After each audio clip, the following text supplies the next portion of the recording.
মালদা ডিস্ট্রিক্টের একটা ব্রাহ্মণ ঘরের ছেলে। ওই মালদা ডিস্ট্রিক্টে একটা থানা আছে পুকুরিয়া। ওই মালদা ডিস্ট্রিক্টের ওই ব্রাহ্মণ ঘরের ছেলে, ছেলেটার নাম হলো রমেশ ব্যানার্জি। ছেলেটা বামুন ঘরের ছেলে, গলায় পইতে নেওয়া ছেলেটা হঠাৎ করে ফোন দিয়েছিল, বলে আপনার বক্তব্য শুনি, আপনার সাথে সাক্ষাৎ করতে চাই। ওই বামুন ঘরের ছেলে আমার সাক্ষাতে যেমন হাজির হলো, কারণ হিন্দু ঘরের ছেলেরাও সেই দিন বুঝতে পারলাম তারা কোরআন হাদিস শোনে, কোরআন হাদিস রিসার্চ করে। বামুন ঘরের ছেলেটা আমার কাছে এসে আমাকে জিজ্ঞাসা করছে যে আপনি তো বেদ রামায়ণ নিয়ে কথা বলেন, বলেন তো দেখি আমাদের 4 বেদে কতবার মুহাম্মদের কথা বলা আছে? আমি বললাম শোনো, তোমার 4 বেদে নবী মুস্তাফা সাল্লাল্লাহু আলাইহি ওয়াসাল্লামের কথা কম বেশি 71 বার বলা হয়েছে। বামুন ঘরের ছেলে আমাকে জিজ্ঞাসা করে, বলেন তো মৌলভী সাহেব, বলেন হুজুর, আপনার আমাদের ধর্মগ্রন্থে নবী মুহাম্মদ রাসূলুল্লাহর কথা কেমন করে বলা আছে? আমি বললাম ছেলের মনে বড় চাহিদা, আমার নবী সম্পর্কে জানবো, নবী সম্পর্কে চিনবো।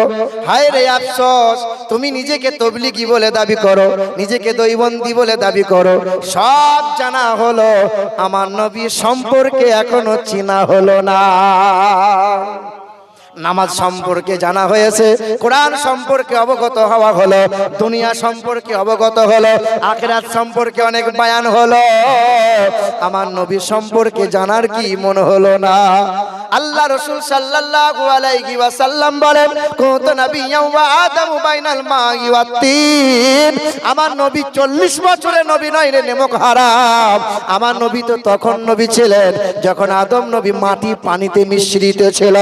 আদম যখন তৈরি হয় নাই, আল্লাহ পাক যখন আদমকে তৈরি করেন নাই, তার কয়েক কোটি কোটি হাজার বছর আগে আমার রাসূলুল্লাহকে তৈরি করেছেন। হে মুসলমান সোনার টুকরো বন্ধুরা, সব চিনার আগে আগে নবী মুস্তাফাকে চেনা লাগবে, আগে নবীকে চেনা লাগবে। বামুন ঘরের ছেলে নবীকে জানতে চাই, আমাকে জিজ্ঞাসা করে নবী মুহাম্মদ রাসূলুল্লাহ সম্পর্কে বেদ পুরাণ কি বলে?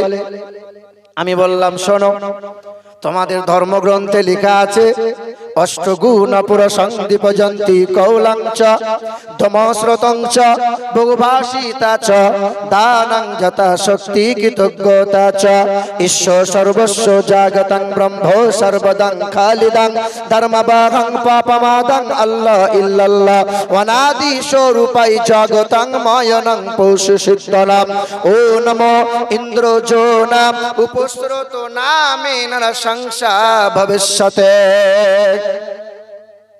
নবী মুহাম্মদ রাসূলুল্লাহ সাল্লাল্লাহু আলাইহি ওয়াসাল্লাম সম্পর্কে বলা আছে, তোমাদের ধর্মগ্রন্থে বলা আছে তিনি অষ্টগুণে গুণান্বিত হবেন, তিনি হবেন কালো মানুষদের মুক্তির সূর্য, তিনি হবেন নারীর স্বাধীনতার অগ্রদূত, যিনি জীবনে কখনো কোনোদিন একটা মিথ্যা কথা বলবেন না, তিনি হবেন পৃথিবীর জমিনে সর্বশ্রেষ্ঠ লজ্জাশীল ব্যক্তি হবেন, তিনি হবেন এমন একজন মহৎ ব্যক্তি যে পৃথিবীর জমিনে একমাত্র সৌন্দর্যের দিক দিয়ে তিনি হলেন শ্রেষ্ঠ, যার চরিত্র সর্বশ্রেষ্ঠ, তিনি লজ্জাশীল সর্বশ্রেষ্ঠ, তিনি লজ্জার দিক দিয়ে সর্বশ্রেষ্ঠ, সত্যতার দিক দিয়ে সর্বশ্রেষ্ঠ, তিনি হবেন কালো মানুষদের মুক্তির সূর্য, তিনি হবেন নারীর স্বাধীনতার অগ্রদূত, যিনি জীবনে কখনো কোনোদিন মানব অথবা দানবের সাথে দুর্ব্যবহার করবেন না, যিনি জীবনে কখনো কোনোদিন বিনা কারণে গাছের ফল ফুল পাতা ছিঁড়বেন না।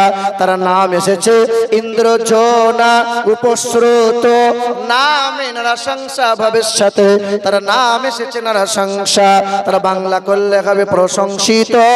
কল্কি পুরাণে বলা আছে 2 নম্বর অধ্যায় 11 নম্বর শ্লোকে কল্কি পুরাণ বলা হয়েছে, দ্বাদশং সকল পক্ষ মাধবে মাসি মাধবম জাতং দট্টা সাতু পুতরং পিতরৌরুষ্ট মনুষ্য সম্ভালে বিষ্ণু যশাস গিরিগে পাদুর্ভবম মহম সোমতং বিষ্ণু যশাস গর্ভমদত্ত বৈষ্ণবম হা হা।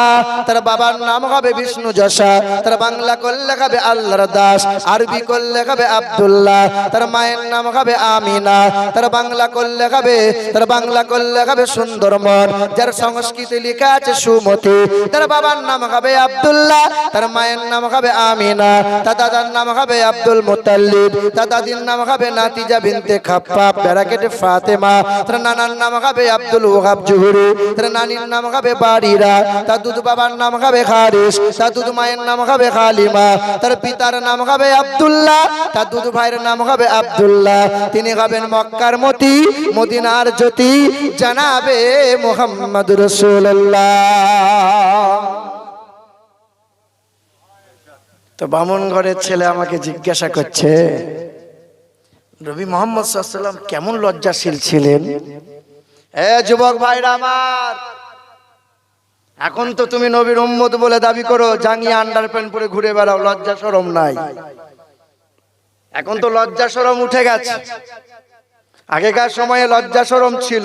আচ্ছা বলেন, আপনার গ্রামে কোনো বিবাহ অনুষ্ঠান যখন হয়, গায়ে হলুদ হয়, ওই গায়ে হলুদটা কে মাখায় গো? বলুন না, বলুন না। আমাদের ওইদিকে সব ভাবিরা দেখছি মাখাচ্ছে। হ্যাঁ, আর একজন মহিলাকে, বাড়ির একজন ভাবিকে সবচেয়ে বেশি পর্দা করতে হয় দেওরকে, সবচেয়ে বেশি সাবধান হতে হয় দেওরের কাছ থেকে, কারণ দেওর এমন একজন বিচ্যুতি মাল, ও যখন তখন জাহান্নামে রাস্তা ধরাবে। আর দেখছি ভাবি কোথায় কোথায় হাত দেয়, কোথায় কোথায় হলুদ মাখায়, লজ্জাও নাই শরমও নাই, কোথায় গেল হায়া? এই যে হারাম কাজ। ভাবি কেন দেওরের গায়ে মাখাবে? আপনার হাত কি পঙ্গু হয়ে গেল?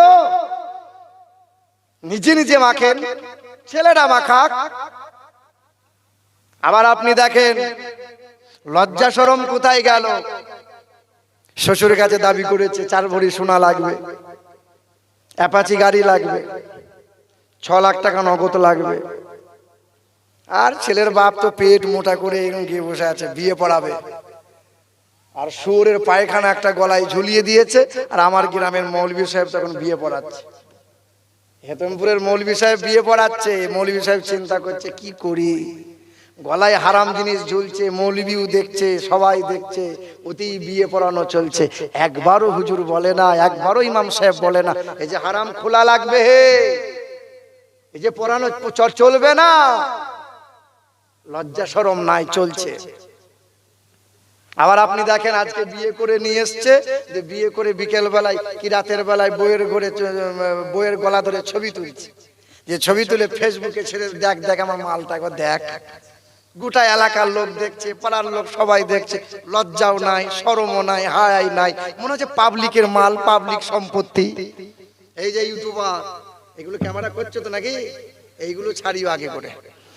এ শিক্ষিত মুসলমান আমার সুধী মানুষেরা, হ্যাঁ হাদিস পাকে এসেছে একজন কুমারী কন্যার যেমন লজ্জা, তার চেয়েতে অধিকতর লজ্জা ছিলেন, লজ্জাশীল ছিলেন আমার রাসূলুল্লাহ। আল্লাহ রাসূল সাল্লাল্লাহু আলাইহি সাল্লাম জীবনে কখনো কোনোদিন একটাও মিথ্যা কথা বলেন নাই। আপনি একবার সকাল থেকে সন্ধ্যা থেকে সকাল পর্যন্ত আপনার সত্য মিথ্যা দাঁড়ি পাল্লায় ওজন করেন, দেখেন তো কোনটা ভারী হয়, কোনটা ভারী হবে? বাবা, বাপ ছেলেকে পড়াচ্ছে, বাবা সত্য মিথ্যা মানুষকে ধ্বংস করে, সত্য মানুষকে মুক্তি দেয়, মিথ্যা মানুষকে ধ্বংস করে, সত্য মানুষকে মুক্তি দেয়। বারবার ছেলেকে পড়াচ্ছে, ছেলে বারবার বাবার সামনে পড়ছে। এমন সময় দরজা আওয়াজ, আব্দুল সত্তার আছো? বাপ দেখ তো কে এসছে। ছুটে গিয়ে ছেলেটা দরজা খুলে বলছে, আব্বা ওই পরে আব্দুল জব্বার এসেছে। তো বাপ তখন চিন্তা করছে, 10 দিন আগে 5000 টাকা ধার নিয়েছিলাম, টাকা চাইতে এসছে। তো ছেলেকে বলছে, তুই বল, আমার বাপ 6 দিন হলো কলকাতায় গেছে, বাড়িতে নাই। তো ছেলে বলছে, বাপ তুমি তো এখনই আমাকে পড়ালে, মিথ্যা মানুষকে ধ্বংস করে, সত্য মানুষকে মুক্তি দেয়। বলে বইয়ের পড়া, বইয়ে রাখ, এখন আমাকে মুক্তি দে। আচ্ছা বলেন তো, দান করলে বেশি নেকি পাওয়া যায় না কোনো মানুষকে টাকা ধার দিলে বেশি নেকি পাওয়া যায়? বলেন। হ্যাঁ, 1 টাকা দান করলে কটা নেকি পাওয়া যায়? হাদিসটা জয়ীফ হলেও আমার রাসূলুল্লাহ সাল্লাল্লাহু আলাইহি সাল্লামের এক হাদিস তিরমিজি শরীফ থেকে পাওয়া যায় যে আল্লাহ রাসূল সাল্লাল্লাহু আলাইহি সাল্লাম বলেন, কোন মানুষ বিপদের সময় কোন প্রতিবেশীর কাছে যদি হাত পাতে আর প্রতিবেশী আপনার বিনা সুদে যদি ঋণ দেয় বা ধার দেয়, 10টা নয় 1 টাকার বিনিময়ে 18টা নেকি পাবে। আচ্ছা বলেন, আপনি টাকা ধার দিয়েছেন 10,000 5,000 টাকা, 6 মাস হয়ে গেল, 1 বছর গেল, ক জোড়া জুতা ছিঁড়লো বাবা?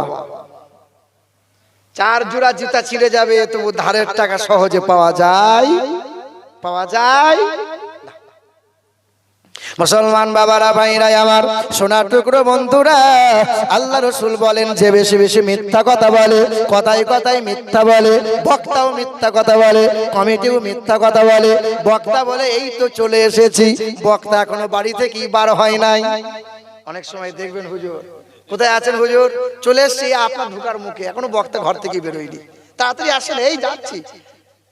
কমিটির লোক বলছে 8টার সময় টাইম আছে আপনার, দি বক্তা চলে আসার পরে 12টার সময় উঠাচ্ছি স্টেজে। বক্তাও গোলমাল, কমিটিও গোলমাল। আল্লাহ রাসূল বলেন যারা কথাই কথাই মিথ্যা কথা বলে তাদের মুখ দিয়ে দুর্গন্ধ বার হয়, ওই দুর্গন্ধের কারণে রহমতের ফেরেশতারা দূরে সরে যায়। যে বেশি বেশি কথাই কথাই মিথ্যা বলে ওই ব্যক্তিটা মুনাফিক হয়ে যায়, মুনাফিক। আল্লাহ রাসূল বলেন শুনে রেখে দাও, মুনাফিকের জায়গা হলো জাহান্নাম, মুনাফিকের জায়গা হলো জাহান্নাম। কাফেররা জাহান্নামে যাবে, ফিরাউন কাফের, সাদ্দাত জাহান্নামে যাবে, নমরুদ জাহান্নামে যাবে, করুন জাহান্নামে যাবে, কিনান জাহান্নামে যাবে, আবু জেহেল জাহান্নামে যাবে, উতবা সাইবা জাহান্নামে যাবে, আবু লাহাব জাহান্নামে যাবে। ওই কাফেরদের তল দেশে জাহান্নামে থাকবে যারা, তারা হলো 2 মুখ সাপ, মুনাফিক যারা। এ দলেও আছে, ও দলেও আছে, তোমার কাছে গেলে তোমার গালে চুমু খায়, আবার ওই দলে গিয়ে বলে সালামাল ভালো লয়, আছে না নাই? সামনে গিয়ে বলে খেজুর, সামনে গিয়ে বলে হুজুর, আর পিছনে গিয়ে বলে খেজুর, আছে না নাই? বলেন। এ মুসলমান সোনার টুকরো বন্ধুরা, বলেন তো বাবা, মুনাফিক কোন দেশে পাওয়া যায়? কোন দেশে মুনাফিক পাওয়া যায়? হিন্দু দেখতে চাইলে আহারে হিন্দুস্তানে হিন্দু দেখতে পাবেন, খ্রিস্টান দেখতে চাইলে আমেরিকায় খ্রিস্টান দেখা যায়, বৈধ দেখতে চাইলে পরে মায়ানমারে বৈধ পাওয়া যায়, চাইনাতে বৈধ পাওয়া যায়। মুসলমান দেখতে চান গোটা বিশ্বের মাটিতে মুসলমান পাওয়া যাবে। মুনাফিক কোন দেশে পাওয়া যায়? কোন দেশে পয়দা হয়? আরে মুনাফিককে দেখার জন্য দেশে যাওয়া লাগবে না, শহরে যাওয়া লাগবে না, টাউনে যাওয়া লাগবে না, আপনার গ্রামে আপনার মহল্লায় কত মুনাফিক। আবার তারা সুন্দর পোশাক পরে, আবার মাথায় টুপিও দেয়, আবার তারা গালে দাড়িও রাখে, আবার তারা নামাজও পড়ে। তারা 2 মুখ সাপ। ওই মুনাফিকদের জন্য আল্লাহর নবী বলেন কাফেরদের তল দেশে জাহান্নামে থাকবে যারা, তারা হলো মুনাফিক। ইন্নাল মুনাফিকিনা ফিদ দারকিল আসফালি মিনান নার। মুনাফিকের জায়গা হলো জাহান্নাম। মিথ্যা কথা বলিও না। আল্লাহর নবী সাল্লাল্লাহু আলাইহি ওয়াসাল্লাম জীবনে কখনো কোনোদিন একটাও মিথ্যা কথা বলেন নাই। আমি তোমার নেতার কথা বলতে পারবো না, আমি আপনার নেতার কথা বলতে পারবো না। আপনার নেতা তো 100 কথা বললে পারে, 98টা কথাই মিথ্যা কথা বলে। আমি আমার নেতার কথা বলি, যে নেতাকে ফলো করলে পারে, যে নেতার আদর্শ ফলো করলে পারে, যে নেতার চরিত্র ফলো করলে পারে, যে নেতার সুন্নতগুলো ফলো করলে পারে আল্লাহ পাওয়া যায়, রহমতের জান্নাত পাওয়া যায়। ওই নেতা হলেন বিশ্বের মহান নেতা, জগৎগুরু, কল্যাণকর্তা, মানব জাতির মুক্তির দাতা জানাবে মুহাম্মদুর রাসূলুল্লাহ। জোরে হবে না সুবহানাল্লাহ? বামুন ঘরের ছেলেটা বসে বসে শুনছে। ওই ব্রাহ্মণ ঘরের ছেলে আমাকে তখন জিজ্ঞাসা করে যে নবী মুহাম্মদ সাল্লাল্লাহু আলাইহি ওয়াসাল্লামের গুণগান বেদ পুরাণে তো আছে, তো নবী মুহাম্মাদের আশিক, নবী মুহাম্মাদের তাবেদারি কেমনে করা চাই? আমল এটাও তোমার বেদে লেখা আছে। আম সন্তা সরতি শতপতি মারমেঘে সুন্দরম মঙ্গলম নরসংসা লা ইলহা হরতি পাপম ইল্লু ইলহা পরম পদম জন্ম বৈকুণ্ঠ পরবাপ ইনতীত জপি নামে মুহাম্মাদা। চির সত্যবাদী হও, মিথ্যা থেকে দূরে সরে যাও, লজ্জাশীল হও, মাথা নত করে চলো, হারাম খাওয়া বন্ধ করো। হ্যাঁ, তোমরা যদি উচ্চ পদবী লাভ করতে চাও আল্লাহর নাম জপ করো, আর স্বর্গ যদি লাভ করিতে চাও, নরক থেকে যদি বাঁচতে চাও, জন্ম বৈকুণ্ঠ পরবাপ ইনতীত জপি নামে মুহাম্মাদা। জন্মের পর থেকে শেষ নিঃশ্বাস পর্যন্ত নবী নবী নবী নবী মুস্তাফার শানে দরুদ শরীফ বেশি পড়ে যাও। দরুদ বেশি করে পড়েন। ওরা বলছে দরুদ সালামের দরকার নাই, আর আমার রাসূল বলেছেন দরুদ ছাড়া কোনো মুক্তিও নাই। যে ব্যক্তি সকাল সন্ধ্যা দরুদ শরীফের আমল করে, শুনে রেখে দেন, ওই ব্যক্তি রাস্তাঘাটে অ্যাক্সিডেন্ট হয়ে কোনোদিন মরণ হবে না। যে ব্যক্তি নিয়মিত সকাল সন্ধ্যা দরুদ শরীফের আমল করে, ওই মানুষটা দরিয়ায় পুকুরে ডুবে কখনো মরণ হবে না। যে ব্যক্তি সকাল সন্ধ্যা নিয়মিত দরুদ শরীফের আমল করে, ওই ব্যক্তি আগুনে পুড়ে কখনো মরণ হবে না। যে ব্যক্তি সকাল সন্ধ্যা নিয়মিত দরুদ শরীফের আমল করে, ওই মানুষটার ঘরে সংসারে কোনোদিন অভাব আসতে পারে না। যে ব্যক্তি সকাল সন্ধ্যা দরুদ শরীফের আমল করে, ওই মানুষটার বেঈমান হয়ে কখনো মরণ হবে না। ওই মানুষটার ইন্তেকালের সময় হবে, কালেমা তার জবানে নসিব হয়ে যাবে। মুসলমান শোনার টুকরো বন্ধুরা, দরুদ বেশি বেশি করে পড়ো। কোরআন শরীফ একটা সূরা আছে, যে সূরার নাম হলো মৌমাছি। কি নাম? মৌমাছি। আল্লাহ পাক রব্বুল আলামিন জানায়, পারা নম্বর 14 পৃষ্ঠা নম্বর 13 লাইন নম্বর 4, সূরার নাম সূরা নাহাল। নাহালের বাংলা হলো মৌমাছি। আমার আল্লাহ পাক রব্বুল আলামিন জানিয়ে দেন, সুম্মা কুলি মিন কুল্লিস সামারাত ফাসলুকি সুবুলা রাব্বিকি যুলুলা ইয়াখরুজু মিন বুতুনিহা শারাবুম মুখতালিফুন আলওয়ানুহু ফীহি শিফাউল লিন্নাস। আল্লাহ পাক বলে, বান্দা লক্ষ্য করো, ওই মৌমাছির দিকে লক্ষ্য করে দেখো। আমি আল্লাহ পাকের জিকির কোনো সময় বন্ধ করে না। ওই মৌমাছিকে আমি আল্লাহ হুকুম করেছি, বাসা তৈরি করো, তোমরা ঘর বানাও, উচ্চ শিখরে ঘর বানাও, পাহাড়ের গায়ে ঘর বানাও, উচ্চ ডালে ঘর বানাও। হ্যাঁ হ্যাঁ, তোমরা জানো আমার কখনো জিকির করা বন্ধ করিও না। একদিন আল্লাহ রাসূল আমার দাঁড়িয়ে রয়, একদল মৌমাছি উড়ে উড়ে যায়। আমার রাসূলুল্লাহ তখন বলেন, থামো মৌমাছির দল, আমার সঙ্গে কি একটু কথা বলা কি যায়? হ্যাঁ হ্যাঁ, রানী মৌমাছি নবীর সামনে দাঁড়াই, আল্লাহর দরবারে কামনা করে, আল্লাহ পাক আজকে জবানটা খুলিয়ে দাও। একবার রাসূলুল্লাহর সঙ্গে কথা বলার সুযোগ পেয়েছে, আল্লাহ পাক জবানটা খুলে দিয়েছিলেন। রানী মৌমাছি নবীর সামনে দাঁড়ায়, আল্লাহ পাকের হাবিব জিজ্ঞাসা করেন, এই মৌমাছি তোমরা এই ফুলে বসো, ওই ফুলে বসো, হ্যাঁ হ্যাঁ, রস সংগ্রহ করো, মধু কেন এত মিষ্টি হয়? একদল মৌমাছির সামনে রানী মৌমাছি জবাব দিয়ে বলেছিলেন, ইয়া রাসূলুল্লাহ, নাপাক জায়গায় বসি না, অপবিত্র জায়গায় বসি না, হ্যাঁ হ্যাঁ, হারাম খাবার আমরা খাই না, অপবিত্র জায়গায় বসি না, দুর্গন্ধযুক্ত খাবার আমরা খাই না।